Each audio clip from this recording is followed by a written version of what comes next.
Hi friends, welcome to Abhi's Hashtag. எல்லாரும் எப்படி இருக்கீங்க? இன்னைக்கு நம்ம வீடியோல ரொம்ப ஈஸியா செய்யக்கூடிய ஒரு கத்திரிக்காய் தொக்கு ரெசிபி தான் நான் உங்க கூட ஷேர் பண்ண போறேன். வீடியோக்குள்ள போறதுக்கு முன்னாடி நீங்க நம்ம சேனலை இன்னும் சப்ஸ்கிரைப் பண்ணலனா Abhi's Hashtagக்கு சப்ஸ்கிரைப் பண்ணிக்கோங்க. வாங்க வீடியோக்குள்ள போலாம்.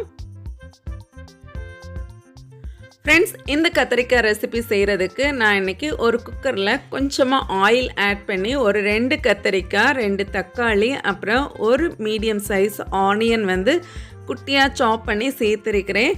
இதுக்கு கூட ஒரு 1/4 டீஸ்பூன் மஞ்சள் தூள் 1/2 டீஸ்பூன் மிளகாய் தூள் சேர்த்து இதுக்கு தேவையான அளவு கொஞ்சமாக சால்ட்டு சேர்த்து ஒரு 5லேருந்து 6 பல் பூண்டு சேர்த்து கொஞ்சமாக தண்ணி ஆட் பண்ணி இதை நல்லா மிக்ஸ் பண்ணி கொடுத்துக்கலாம்.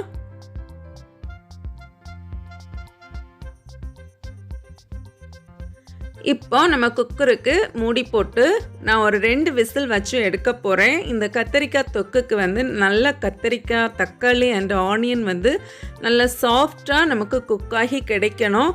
நான் ஒரு 2 விசில் வச்சு ஒரு 5லேருந்து 10 நிமிஷம் அந்த சூடோடையே அப்படியே விட்டுட்டு ஒரு 10 நிமிஷம் தாண்டினதுக்கு பிறகு நம்ம குக்கர் ஓப்பன் பண்ணி பார்க்கலாம்.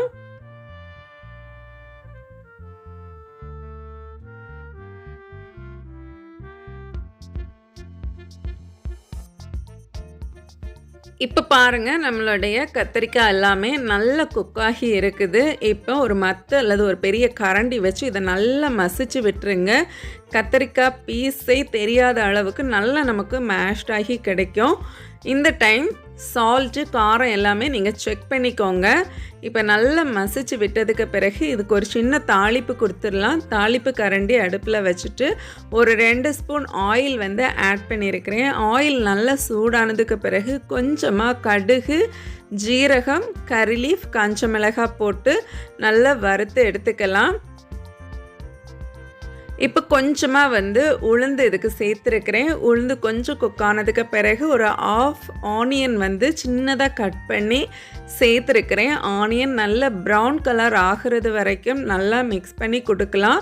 இப்போ இந்த அளவுக்கு நம்ம ஆனியன் வந்து ப்ரௌன் ஆகி கிடச்சதுக்கு பிறகு நம்ம தாளிப்பு எடுத்து நம்மளுடைய கத்திரிக்காய் தொக்கில் வந்து சேர்த்துட்டோன்னா ஒரு டேஸ்டியான சூப்பரான கத்திரிக்காய் தொக்கு வந்து சூப்பராக ரெடி ஆகிடுச்சு. இதை வந்து சூடான சாதம், வெரைட்டி ரைஸஸ் அப்புறம் டிஃபன் ஐட்டம்ஸுக்கெல்லாம் ரொம்ப காம்பினேஷன் சூப்பராக இருக்கும். கண்டிப்பாக நீங்களும் இதை ஒரு முறை செஞ்சு பாருங்கள். செஞ்சு பார்த்து உங்கள் ஃபீட்பேக்கை மறக்காமல் என் கூட ஷேர் பண்ணுங்கள். வீடியோ பிடிச்சிருந்தா உங்கள் ஃப்ரெண்ட்ஸ் அண்ட் ஃபேமிலிக்கு கூட ஷேர் பண்ணுங்கள். நான் இன்னொரு இன்ட்ரெஸ்டிங்கான வீடியோவில் உங்களை மீட் பண்ணுறேன். அது வரைக்கும் பாய், டேக் கேர்.